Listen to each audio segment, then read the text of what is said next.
කොළඹ නගරයේ කඩිමුඩියෙන් සහ විශ්වවිද්‍යාල දේශනවල ඒකාකාරී බවෙන් මිදී පවන්සිය නිවාඩුව ගත කිරීමට තීරණය කළේ ඈත පළාතක පිහිටි සිය පාරම්පරික මහවලව්වට යාමටය.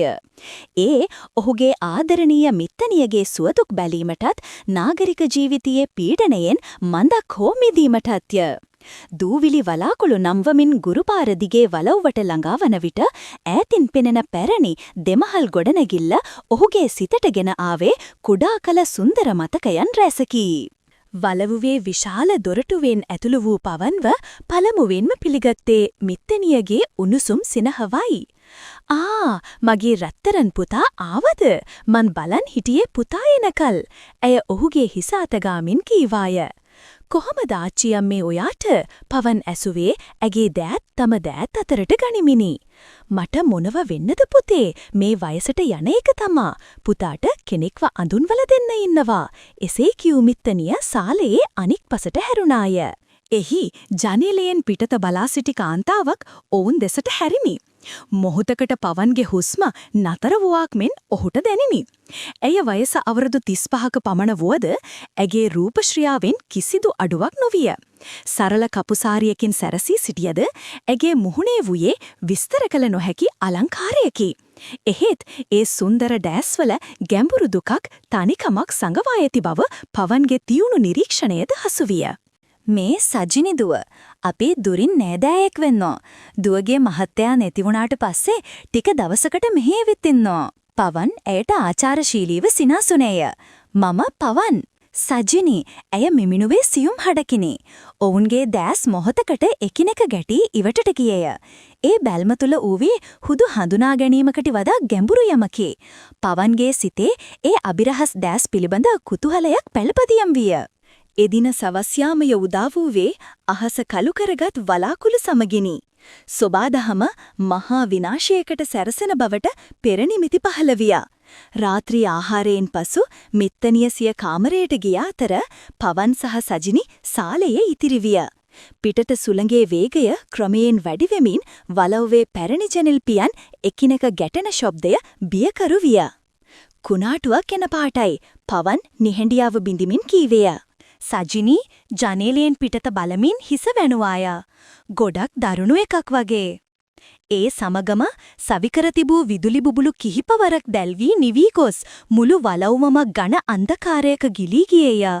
පිටතින් අකුණු එලියක් විහිදී ගිය මොහොතේ සජිනිගේ බියපත් මුහුණ පවන්ට යාන්තමින් දැකගත හැකි විය. බය වෙන්න එපා, මම ඉටිපන්දමක් හොයාගන්නම්. පවන් කීවේ ඇයව සැනසීමටය. ඔහු අඳුරේම මුළු තැඟේ දෙසට අඩිය තබනවත් සමගම මිත්තණියගේ කාමරයෙන් ආර්තනාදයක් වන් හඩක් නැගිනි. ආච්චි අම්මා! පවන් සහ සජිනි දෙදෙනාම එකවර ඒ දෙසට දිව ගියා. ඔවුන් කාමරයට යන විට මිත්තණිය ඇඳ මත වැටි වේදනාවෙන් කෙඳිරිගාමින් සිටියාය. මට අමාරුයි පුතේ. පවන් ඇගේ නළලට අත තැබුවේය. එය ගිනි ගොඩක් මෙන් උණුසුම්ව තිබිනි. අනේ දෙවියනේ, හොඳටම උණ අපි ඉස්පිරිතාලට යන්න ඕන. නමුත් ඒ කෙසේද? විදුලිය නැත, දුරකථන ක්‍රියා විරහිතය. පිටත කුණාටුව වියරු වැඩි ඇත. ගමෙන් පිටවීමට ඇති එකම මාර්ගය වන පාලම මේ වන විට ගංවතුරට යට වී ඇතිවාට සැක නැත. ඔවුන් මුළු ලෝකයෙන්ම හුදකලා වී තිබිනි. මිත්තණිය සිහිසුන් වීමට පෙර අපහසුවෙන් වචන කෙට ගැසුවාය. මගේ පරණ ලී පෙට්ටියේ බෙහෙතක් තියෙනවා. ඒක හොයලා දෙන්න. ඇය තවත් යමක් කීමට උත්සාහ කළාය. මේ වලව්වේ රහස් ගොඩක් තියෙනවා. පරිස්සමින්. ඇගේ දෑස් පිය වී ගියේය. මිත්තණියගේ ඒ අවසන් වචන ටික පවන්ගේ හදවතට මිටියකින් පහර දුන්නාක් මෙන් විය. රහස් පරිස්සමින් ඔහු තමාටම කියාගත්තේය. මේ රාත්‍රිය ඔවුන් සිතුවාට වඩා දිගු සහ භයානක එකක් වනු ඇති බවද ඔහුගේ සිත අනතුරු හැඟවිය. අතේ ඉටිපන්දමක් දල්වාගත් සජිනි බියපත් දෑසින් ඔහු දෙස බලා සිටියාය. ඒ අඳුරු පැරණි වලව්ව තුල කුණාටුවේ වියරු ශබ්දය මැද ඔවුන් දෙදෙනා සම්පූර්ණයෙන්ම තනි වී තිබිනි.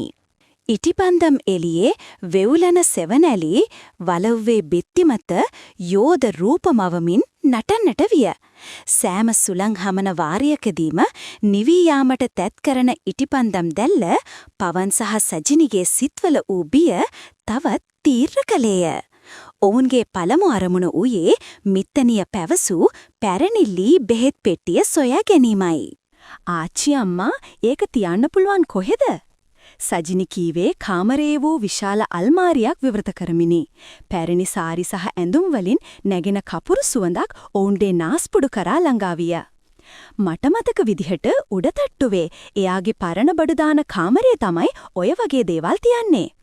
ඔවුන් දෙදෙනා අබලන් ලී පඩිපෙළ දිගේ ඉහළ මාලයට නැග්ගේ ඉතා සීරුවෙනි.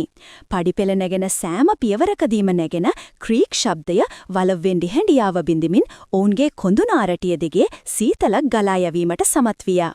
උඩු මහල පහළ මාලයටත් වඩා අඳුරු සහ සීතල විය. පැරණි බඩු කාමරයේ දොර විවෘත කළේ මහත් අපහසුවෙනි. දූවිලි සහ මකුළු දැල් වලින් පිරුණු ඒ කාමරය තුල පැරණි ගෘහභාණ්ඩ, පින්තූර සහ පෙට්ටි ගොඩගසා තිබිනි. ඉටිපන්දම් එළියෙන් ඒ පෙට්ටි එකිනෙක පරීක්ෂා කරමින් සිටින අතරතුර පවන්ගේ අත වැරදීමකින් සජිනිගේ අතේ ගැටුණි. ඒ මොහොතේ ඔවුන් දෙදෙනාගේම ශරීර හරහා විදුලි සැරයක් දිව ගියාක් මෙන් දැනිනි. ඔවුන් මොහොතකට නතර වී එකිනෙකාගේ දැස් දෙස බැලුවේ පිටතින් ඇසෙන කුණාටුවේ ශබ්දයද අමතක කරමිනි. සජිනිගේ කම්මුල් රතු වී යන අයුරු පවන් ඉටිපන්දම් එළියෙන් දුටුවේය. ඇය ලැජ්ජාවෙන් ඉක්මලින්ම සිය බැල්ම ඉවතට ගත්තාය. මෙන්න තියෙනවා. සජිනිගේ හඬින් පවන් නැවත පියවිසිහියට පැමිණියේය. ඇය දූවිලි පැඩින්ද ලී පෙට්ටියක් පෙන්නුවාය. පෙට්ටිය විවෘත කළ විට පැරණි බෙහෙත් බෝතල් කිහිපයක් සමග කහපැහැ ගැහුණු කඩදාසි වලින් ඔතන ලද කුඩා පොතක් ඔවුන්ගේ ඇස ගැටුණි.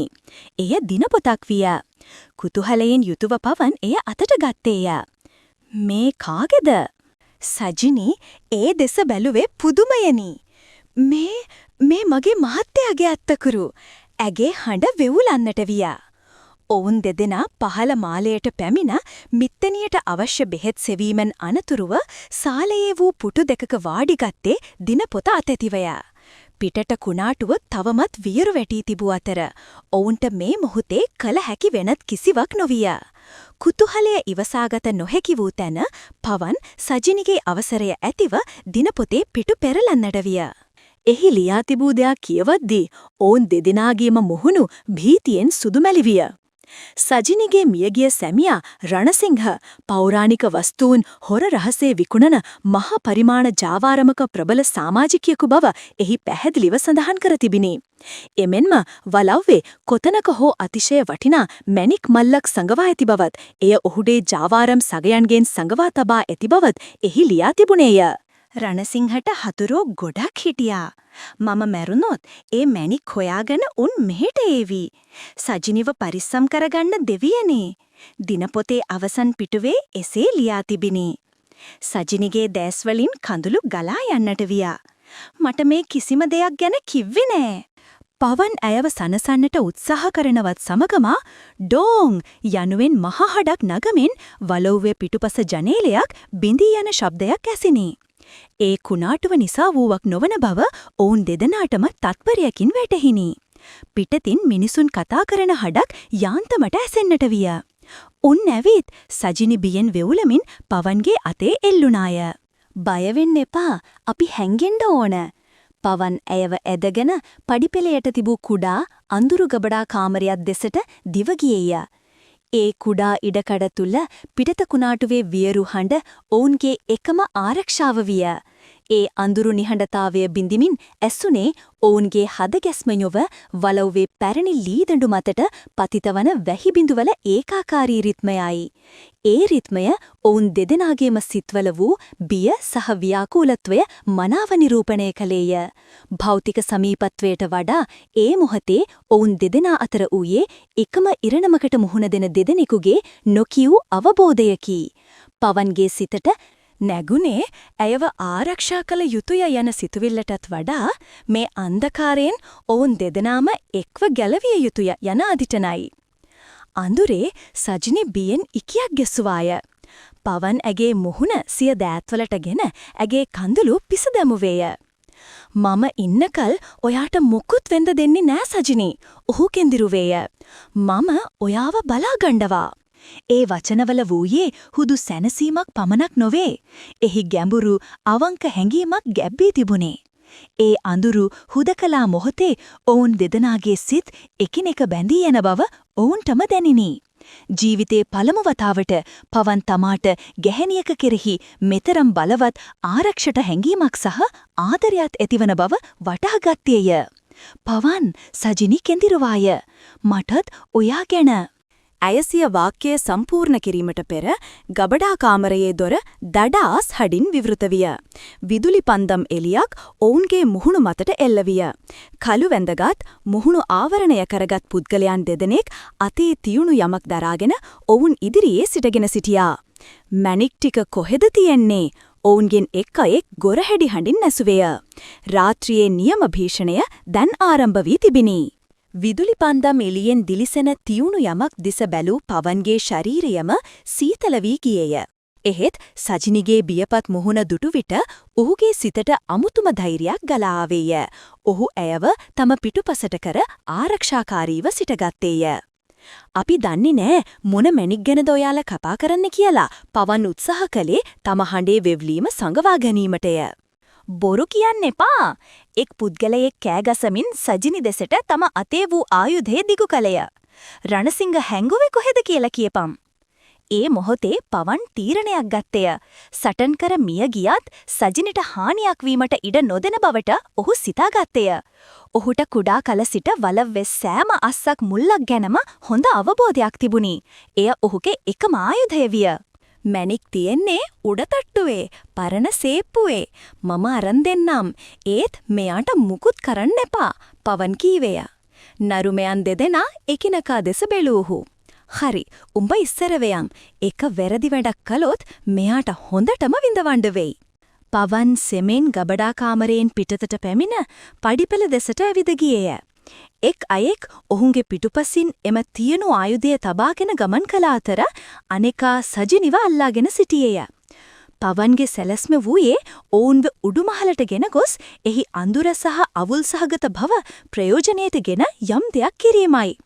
පඩිපෙළ භාගයක් නැගී ගිය පසු පවන් එක්වරම නතර වී අර මොකක්ද ඒ කියමින් බිත්තියේ එල්ලා තිබූ පැරණි පින්කෝරයක් දෙසට ඇඟිල්ල දිගු කළේය.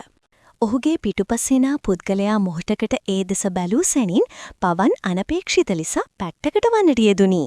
ඒ හදිසි චලනය නිසා සමබරතාවයේ ගිලිහී ගිය පුද්ගලයා පඩිපෙළ මත ඇද වැටෙද්දී පවන් අතට හසු වූ පැරණි ලී පෙට්ටියක් බිම දමා මහා හඬක් නැගුවේය.